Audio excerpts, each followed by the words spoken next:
এ জমিন ভালো করে শুন, আমি আল্লাহ দেখতেছি এই জমিনে কত গুনাহ হয়, কত অন্যায় হয়, কত অপরাধ হয়, কত জুলুম হয়।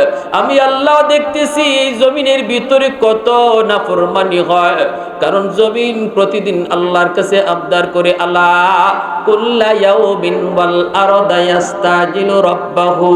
হাদিসে কুদসি আল্লাহ পাক বলেন, এই জমিন প্রতিদিন আল্লাহর কাছে আবদার করে, সুপারিশ করে, এইভাবে আল্লাহর কাছে দরখাস্ত পেশ করে, মালিক আমি আর ওই নাফরমানের পায়ের লোড কত নিব গো মাওলা। এই যে বেনামাজি আমি জমিনের উপর দিয়ে কত হাঁটলো, কত চলাফেরা করলো, ওর পায়ের বোঝা আমি জমিন আর কত নিব। ওই যে দেখো সুদখোর ঘুষখোর, আমি জমিনের উপর দিয়ে কত হাঁটে, কত অহংকার করে হাঁটে, আমি জমিন আর কত এটা দেখব। আল্লাহ তুমি অনুমতি দাও, নাফরমান গুলিকে আমি গিলে ফেলি, এদের বোঝার আমি নিতে চাই না, আমি বোঝা নিতে চাই না। আল্লাহ পাক তখন জমিনকে ধমক দিয়ে কই, এরে জমিন ভালো করে শোন, আমি আল্লাহ দেখতেছি এই জমিনে কত গুনাহ হয়, কত অন্যায় হয়, কত অপরাধ হয়, কত জুলুম হয়। এরপরও আমি কেন নগদ ধরি না জাননি? এই জমিনের ভিতরে এখনো এমন কিছু যুবক আছে যৌবনের পাগলামি করে না, এখনো কিছু যুবক যৌবনের পাগলামি করে না, বন্ধুদের সাথে গানের বাজনায় যায় না, বন্ধুদের সাথে গুনার আয়োজন করে না। যৌবনকালে তারে বাপ মার সেবা করতে পাওয়া যায়, যৌবনে তার মাথায় টুপি দেখা যায়, যৌবনে তার মুখে দাড়ি পাওয়া যায়, যৌবনে তার ওয়াজ মাহফিলে খিদমত করতে পাওয়া যায়। মুরব্বীদের সাথে বেয়াদবি করে না, উলামায়ে কেরামের সাথে বেয়াদবি করে না। আল্লাহ পাক বলেন, ওই যুবক, ওই যুবকের কলিজার ভিতরে আমি আল্লাহর ভয়, আমি আল্লাহর ভয়। এই যুবকের কলিজার দিকে যখন আমি আল্লাহ তাকাই, তখন এই জমিনের প্রতি আমার মায়া লেগে যায়।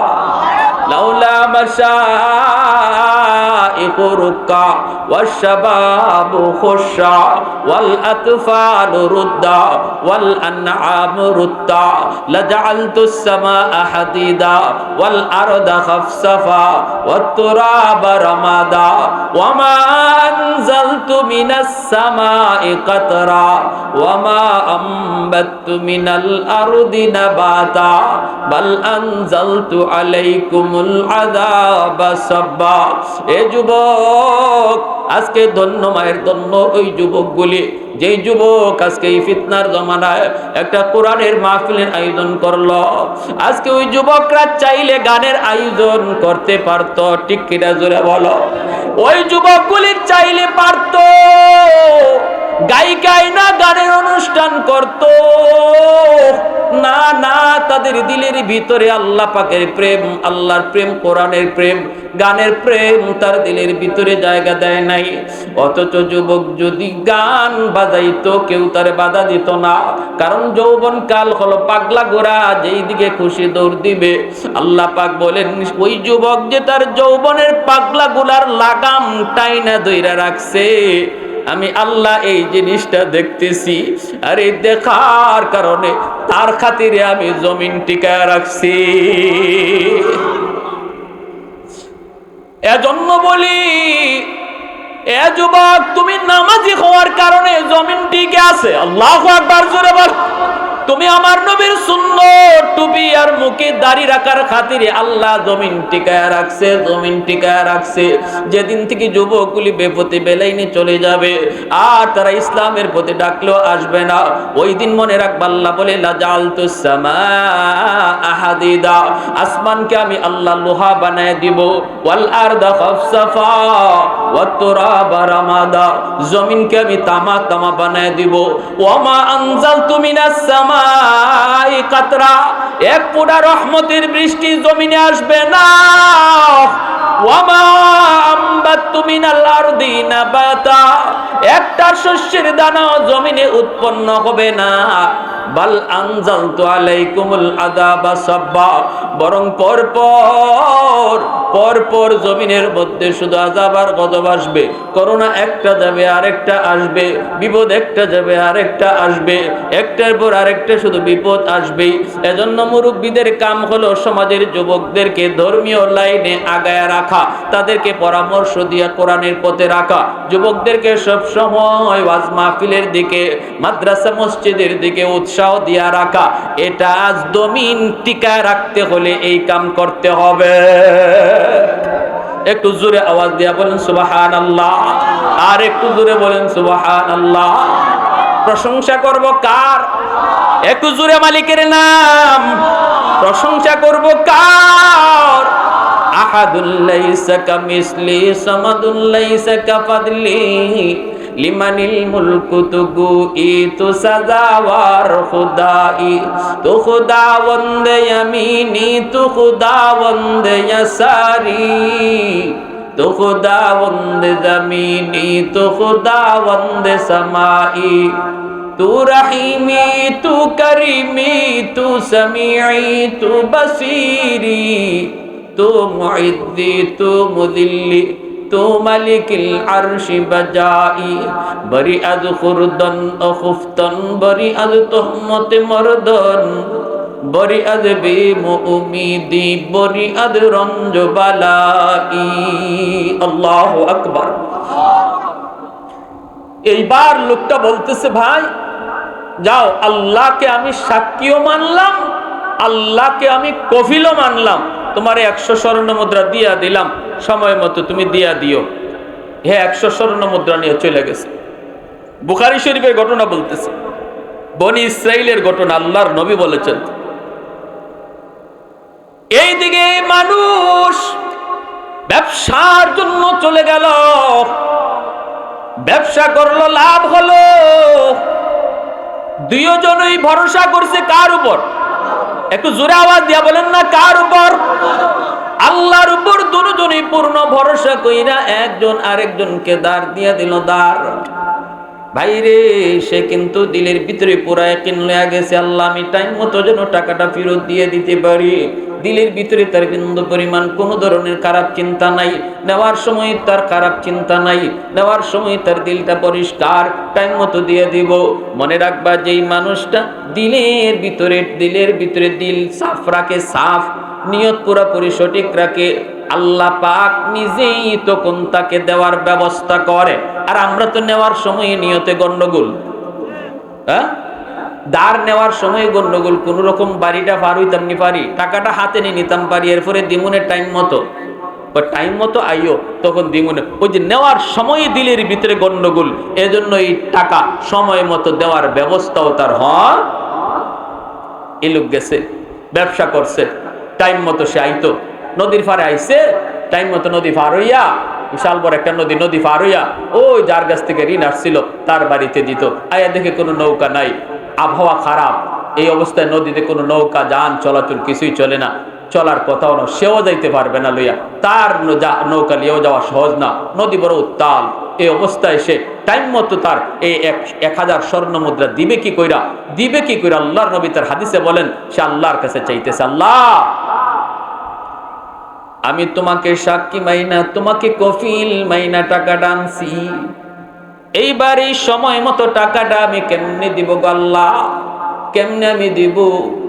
একদিন পরে যদি দেই তাহলে তো কথা জবান ঠিক থাকে না, ঠিক না? একদিন পরে যদি দেই তাহলে জবান ঠিক থাকে না, করব কি চিন্তা করে পায় না। অন্তরের ভিতরে আল্লাহ পাক ইলহাম করে দিলেন, অন্তরের ভিতরে তার একটা ভালো চিন্তা জাগলো, আল্লাহ তো আমার কফিল, তাহলে আল্লাহ ব্যবস্থা করবে, আল্লাহ পাঠানোর ব্যবস্থা করবে, আমার যদ্দূর চেষ্টা আছে আমি এদ্দূর করি। আল্লাহ পাক বলেন, আস-সা'য়ু মিন্নি ওয়াল ইতমামু মিনাল্লাহ, আমার আপনার কাম হলো চেষ্টা করা, গন্তব্যে পৌঁছে দিব কে? আল্লাহ পাক বলে তুমি চেষ্টা করো আমাকে পাওয়ার জন্য, বাকি পথটা আমি আল্লাহ আসান করব। জোরে কন্না সুবহানাল্লাহ। কাঠের টুকরা হাতে নিয়া এই কাঠের টুকরাটারে ছিদ্র কইরা 1000 স্বর্ণ মুদ্রা কাঠের ভিতরে ঢুকাইয়া একটা চিঠিও ওইটার ভিতরে ঢুকাইছে। ভাই, আমি যে আপনার কাছ থেকে 1000 স্বর্ণ মুদ্রা ধার নিছিলাম, আবহাওয়া খারাপ, নদীতে কোনো নৌকা চলে না, আমি নৌকা পাই নাই, এই টাকাটা আমি আল্লাহর হাওলা কইরা তোমার নামে ফাটাইয়া দিলাম। আল্লাহু আকবার, জোরে বলেন আল্লাহ। এই কাঠের টুকরাটা আল্লাহর কুদরতে সে নদীতে ভাসতেছে ভাসতেছে। ওই মালিক যে ঋণ দিছিল সে নদীর পারে আসছে ওই সময় মতো, টাইম মতো। আজকে তো আমার ভাই যে আমার কাছ থেকে ঋণ নিছিল সে তো আমার পাওনা টাকা লই যাওয়ার কথা। দেখি গিয়া দেখে না, আবহাওয়া খারাপ, কোনো নৌকা টোকাও দেখা যায় না, আসার কোনো কুদরত নাই, কোনো নৌকা নাই, সব এবং শুশু ময়দান, খালি ময়দান, ঢেউ উঠতেছে, শুধু তাকায় রইছে তাকায় রইছে। সেও নিরাশ হয়ে গেছে। এই অবস্থার মাঝে আসবে কি কইরা, আসাও তো সম্ভব না, তো চইলা যায়। এই অবস্থা হঠাৎ করে দেখে এরকম নদীতে একটা কাঠের টুকরা ভাসতে ভাসতে তার দিকে আগাইতেছে।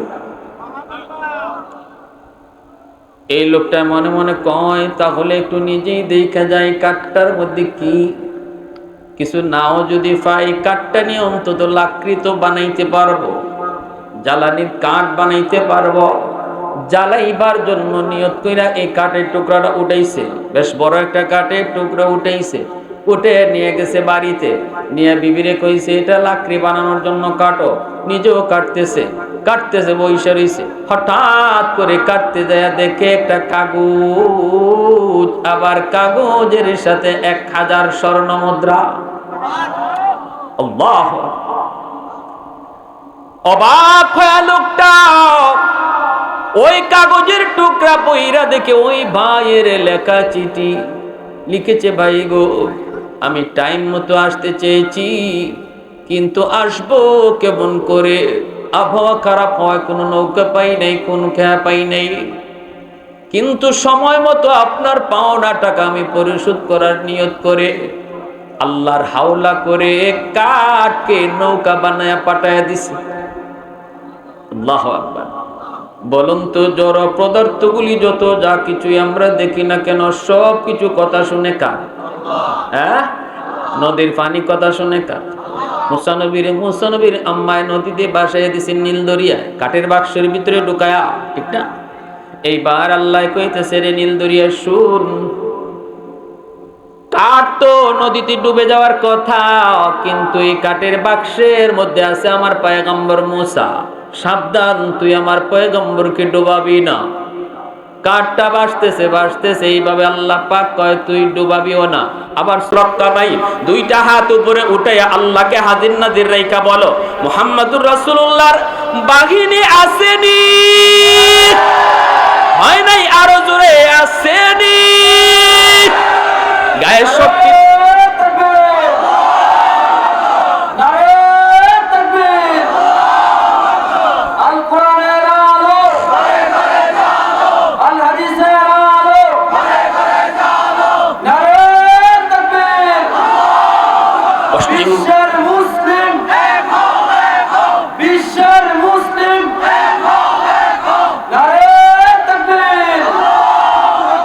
একটু দাঁড়াও, জেগে ওঠো ওহে মুসলমান, আর কতদিন দিন ইসলামের সইবে অপমান। একটু দাঁড়াও, জেগে ওঠো ওহে মুসলমান, আর কতদিন দিন ইসলামের সইবে অপমান। রক্ত দিয়ে পবিত্র ওই মক্কা মদিনা, সেই জমিনে ইহুদিরা চলতে পারে না। নূর মক্কার ইসলাম তার তাকলো কি আর দাম, বন্দিশালায় তাকে যদি আল-আকসার ইমাম। ওই আরবের দিন বাঁচাতে সত্য ন্যায়ের মুক্তি চাই, মুহাম্মাদের বাহিনী আজ আসলে তোদের রক্ষা নাই। পশ্চিমাদের চোখ পড়েছে কাবা ঘরের প্রান্তরে, ব্রিটিশ দালাল দল বেঁধেছে ধ্বংস করতে চায় কারে। পশ্চিমাদের চোখ পড়েছে কাবা ঘরের প্রান্তরে, ব্রিটিশ দালাল দল বেঁধেছে ধ্বংস করতে চায় কারে। আল্লাহ পাকের ঘর, তোর সাহস থাকলে ধর, আল্লাহ পাকের ঘর, তোর সাহস থাকলে ধর। দো জাহানের মালিক যিনি, পবিত্র কাবা, ওই আরবের দিন বাঁচাতে সত্য ন্যায়ের মুক্তি চাই, মুহাম্মাদের বাহিনী আজ আসলে তোদের রক্ষা নাই। আরেকটা বার দুই হাত উপরে উঠায়া বলো, গায়ের শক্তি দিছে কে? গলার আওয়াজ দিছে কে? এই শক্তি আর আওয়াজ বের হবে কার জন্য? মুহাম্মাদুর রাসূলুল্লাহর বাহিনী আসেনি, ইমাম মাহদির সৈনিক আসেনি। একটু জোরে বলো আল্লাহু আকবার। মুসলমানের আওয়াজে বলো আল্লাহু আকবার। খালিদ বিন আলী ওয়ালিদের আওয়াজে বলো আল্লাহু আকবার। আল্লাহু আকবার। আল্লাহ আমাদেরকে তোমার দ্বীনের জন্য কবুল করো।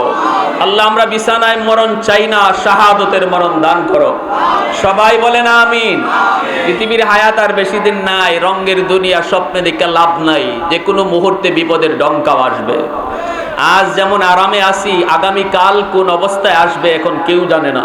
প্রতিদিন পৃথিবীর রং চেঞ্জ হচ্ছে, ঠিক কিনা জোরে বলেন। তৃতীয় বিশ্বযুদ্ধের দিকে পৃথিবী আগাইতেছে। পক্ষ দুইটা, হয় শয়তানের দল নয় আল্লাহর দল। শয়তানের দলে যাব না আল্লাহর দলে যাব? কারা কারা আল্লাহর দলে যাব? আল্লাহ তুমি কবুল করো। জোরে বলেন আমিন। আর জোরে বলেন আমিন। এজন্য বলি যুবক, আল্লাহ পাক বলেন ওয়া মান ইয়াত্তাকিল্লাহা ইয়াজআল লাহু মাখরাজা ওয়া ইয়ারযুকুহু মিন হাইসু লা ইয়াহতাসিব। থিওরি বলে দিয়েছেন আল্লাহ পাক, বিপদ থেকে বের হয়ে আসার উপায় কি? সামনে যখন তুমি বিপদ দেখতে পাবা যুবক, ওই বিপদ থেকে বাঁচার পথ কি? আল্লাহ পাক এই আয়াতের ভিতরে রুল বলে দিয়েছেন, পথ আল্লাহ বলে দিয়েছেন। আল্লাহ পাক নিয়ম বলে দিয়েছেন, কোন পথে হাঁটলে পড়ে, কি করলে পড়ে, কোন পদ্ধতি মানলে পড়ে। বিপদ তোমাকে পাবে না। উদ্ধার করবেন কে? একটু জোরে বলেন কে? বিপদ আপদ দেয় কে? উঠায় কে? দয়াল বাবা, হ্যাঁ, খাজা বাবা, জটাশা, ল্যাংটাশা, কোনো বাবাই পারে না। বিপদ থেকে উদ্ধার করে কে? এই ইয়াকিন আসেনি না নাই? হ্যাঁ, ওয়ামান ইয়াত্তাকিল্লাহা ইয়াজআল লাহু মাখরাজা ওয়া ইয়ারযুকুহু মিন হাইসু লা ইয়াহতাসিব। আল্লাহ পাক বলেন, বান্দারে যদি তুমি আমি আল্লাহকে ভয় করো, আমাকে যদি তুমি ভয় করো, দিলের ভিতরে যদি আমি আল্লাহকে বসাও, গুনাহ করার আগে যদি একবার তুমি অন্তরকে বলো, কেউ না দেখলো দেখেন আমার আল্লাহ, রাতের অন্ধকারে কেউ দেখে না কিন্তু দেখেন আমার আল্লাহ, দরজা বন্ধ করলাম কেউ দেখলো না দেখেন আমার আল্লাহ। আল্লাহ পাক বলেন এই দিলটা যদি তৈরি তুমি করতে পারো, দিলের ভিতরে যদি আমি আল্লাহকে বসাও, তাহলে বান্দা বিপদ তোমার সামনে যত যা কিছু আসুক না কেন, ওই বিপদ থেকে উদ্ধার হওয়ার পথ আমি একটা দুইটা না, অনেকগুলা পথ তোমার সামনে বের করে দিব। একটু জোরে আওয়াজ দেয়া বলেন না সুবহানাল্লাহ। আল্লাহ পাক বলেন শুধু উদ্ধার নয়, এমনকি এমন জায়গা থেকে তোমার রিজিকের ব্যবস্থা করব যা তুমি কোনোদিন কল্পনাও করো নাই। এমন জায়গা থেকে আমি আল্লাহ তোমার রিজিকের ব্যবস্থা করব। দিলের ভিতরে যদি আল্লাহকে বসানো হয়, ঠিক না? ওয়ামান ইয়াত্তাকিল্লাহা ইয়াজআল লাহু মাখরাজা ওয়া ইয়ারযুকুহু মিন হাইসু লা ইয়াহতাসিব। অন্য আয়াতের ভিতরে আল্লাহ বলেন ওয়ামান ইয়াতাওয়াক্কাল আলাল্লাহ ফাহুয়া হাসবুহ। যে আমি আল্লাহর উপরে শুধু ভরসা করে, বিপদ যিনি দেয়, বিপদ থেকে উদ্ধার করে সে, তিনি কে? আল্লাহ। এই বিষয়টার উপরে যেই মানুষটা 100 ইয়াকিন রাখবে, 100 ইয়াকিন, 100 আল্লাহর উপর ভরসা করবে, আল্লাহ বলেন আমি আল্লাহই তার জন্য যথেষ্ট। হ্যাঁ, আমরা তো আল্লাহর উপর ভরসা করি, কেউ 10%, কেউ 20%, কেউ 30%, বেশি থেকে বেশি 50%, 100%, 100% ভরসা আমাদের দিলের ভিতরে আল্লাহর প্রতি নাই। এজন্য আমাদের সাথে আল্লাহর লেনদেন হয় 10%, লেনদেন হয় 20%। কিন্তু যারা 100 আল্লাহর উপর ভরসা করে চললো, আল্লাহ তাদের সাথে লেনদেনও করেছেন 100। মায়ার নবী, দয়ার নবী, রহমতের নবী বলেন, বনি ইসরাইলের ঘটনা, নবীজি বলেন বনি ইসরাইলের ঘটনা বুখারী শরীফের ভিতরে ইমাম বুখারী রাহমাতুল্লাহি আলাইহি তিনি এনেছেন হাদিস কানা। একজন লোক আরেকজন লোকের কাছে যাইয়া ধার চাইলো 100টা স্বর্ণ মুদ্রা। সে বলতেছে, আমি তোমাকে 100 স্বর্ণ মুদ্রা দিতে পারি, কি করবা? কয়, ব্যবসা করবো, আমি ব্যবসায়ী মানুষ, ব্যবসা করে আমি আপনার টাকাটা ঋণ পরিশোধ করে দেব। লাভ না, ধার। লাভ আর ধার বুঝি তো? ধার হইল কি, যা দিছি এটাই পাইব। লাভ হইল যা দিছি এর থেকে বেশি পাইব, যা দিছি এর থেকে বেশি পাইব। এটার আপনাদের সমাজে কি কর? কি কন? সুদ কয় তো? এটা হালাল না হারাম? নাম সুদই আছে নাকি অন্য কোনো নাম বদলাইছেন? আমাদের এলাকার একজনে কয় কি শুনবেন, হুজুর আমরা তো সুদ খাই না, ইন্টারেস্ট খাই। কি কয়? ইন্টারেস্ট খাই। হুজুর আপনারা তো বলেন সুদ হারাম, কিন্তু আমরা তো সুদ খাই না, ইন্টারেস্ট খাই। আচ্ছা বলুন তো, নাম বদলাইলে জিনিস কি বদলে? কালো কুকুরকে কেউ কোনোদিন কালো ছাগল নাম রেখে জব করতে শুনছেন? বলে না, একজনে কালা কুত্তারে জব করতেছে। কিরে বেটা, তুই কুত্তা জব করো কেন? কয়, কে কইছে কুত্তা? আমি নাম রাখছি ছাগল। এমন পাগলামি কেউ করে? কিন্তু সুদকুররাই পাগলামি করে, সুদকুররাই পাগলামি করে। কয় না না, আমরা সুদ না তো, এটা নাম রাখছি ইন্টারেস্ট। আহা, আল্লাহর নবী বলেন, জাহান্নামে আমি সুদকুরদের আযাব যেই ভয়ানক দেখছি, বুতুনহুম কাল বুয়ুত ফিহাল হাইয়াত তুরা মিন খারিজ বুতুনিহিম। আমি জাহান্নামে একদল মানুষের পেট দেখছি ঘরের মতো, আর পেট ভরা সাপ, কিলবিল করতেছে সাপ। এই সাপগুলা তার পেট থেকে নাকের ছিদ্র দিয়া, মুখের ছিদ্র দিয়া, পায়খানার রাস্তা দিয়া, বডির যত ছিদ্র আছে এই ছিদ্র দিয়া সাপ বাইর দিতেছে আর চিৎকার করতেছে। আমি জিব্রাইল আমিনকে বললাম, ভাই জিব্রাইল, মান হাউলাই, এরা কারা? শাস্তি তো শাস্তি, কিন্তু এত অপমানজনক, এত কষ্টের, যন্ত্রণাদায়ক, এরা কারা? জিব্রাইল বলেন, হাউলাই আকালাতুর রিবা। নবী গো, এরা আপনার উম্মতের ভিতরে যারা সুদকুর ছিল এরা। নাউজুবিল্লাহ, জোরে কম। সুদকুরদের এই শাস্তি। আমাদের সিলেট এলাকার, আমি তো আসছি আজকে সিলেট থেকে, রাত্রে যাবো ইনশাল্লাহ সিলেট। আমাদের সিলেট এলাকার, আমাদের বাড়ির পাশে একটা বাজার আছে। এই বাজারে একজন ব্যবসায়ী ছিল, মার্কামারা সুদকুর। সে যখন মৃত্যুর আগে তারে হাসপাতাল নেওয়া হয়। সমস্যা কি? পেটটা এত বড় হয়ে গেছে। সিলেটের তখন প্রসিদ্ধ ডাক্তার ছিলেন ডাক্তার আব্দুল খালিক সাহেব, তিনি মারা গেছেন। ওনার হাসপাতালে নেওয়া হয়েছে, ইনি মেশিন লাগাইছেন। সে শুধু চিৎকার দিতেছে, পেটের ভিতরে কে নাকি তারে কিসে কামড়ায়, আর যন্ত্রণায় খালি চিৎকার করে, এত বড় পেট। মেশিন লাগায় ইনি বলতেছে, তোমরা কারা তারে নিয়ে আসছো? তাড়াতাড়ি করে আমার হাসপাতাল থেকে ভাগো। আমার মেশিনে তার পেটের ভিতরে এমন এক বিষাক্ত সাপ ধরা পড়ছে, যেই সাপ আমি জিন্দেগিতে দেখি নাই। এই সাপ বের করার মতো ক্ষমতা আমার নাই, তাড়াতাড়ি করে ভাগো। শেষ পর্যন্তই আমার দাদারা বলছেন, এই লোকটারে ইন্ডিয়ার মাদ্রাজ নিয়ে যাওয়া হয়েছে। মাদ্রাজের ডাক্তার বলছে, এই সাপ বের করা আমাদের পক্ষেও সম্ভব না, তাড়াতাড়ি করে যাও। শেষ পর্যন্ত তার পেটে সাপ লইয়েই তারে দেশে আনা হয়েছে, এই সাপ লইয়েই তার মরণ হয়েছে, এই সাপ সহই তারে কবর দেওয়া হয়েছে। দাদারা বলছেন, কবর দিয়ে একটু দূরে আসার পরই কবরের মাটিগুলা টাস টাস করে এরকম মাটি ধস্যা পড়ছে। আর একটা চাপ তারা শুনতে পাইছেন, একটা চাপ তারা শুনতে পাইছেন, আওয়াজ শুনতে পাইছেন। বাঁশের এই বাঁশগুলা সব মরমর করে ভেঙে গেছে। প্যারে হাজিরিন, বাস্তব ঘটনা আল্লাহ সব সময় দেখায় না, মাঝে মাঝে আল্লাহ দেখায়। প্রকৃত আযাব আর ঘটনা আল্লাহ পাক কিন্তু দুনিয়ার জমিনে সব সময় না, রেয়ার, শুধুমাত্র আমাদেরকে সতর্ক করার জন্য। এজন্য সুদের ব্যবসায় যদি কোনো নারী পুরুষ জড়িত থাকেন, আল্লাহর দোহাই, এই জীবন জীবন নয়, মরণের পরের জীবনটাই হলো আসল জীবন।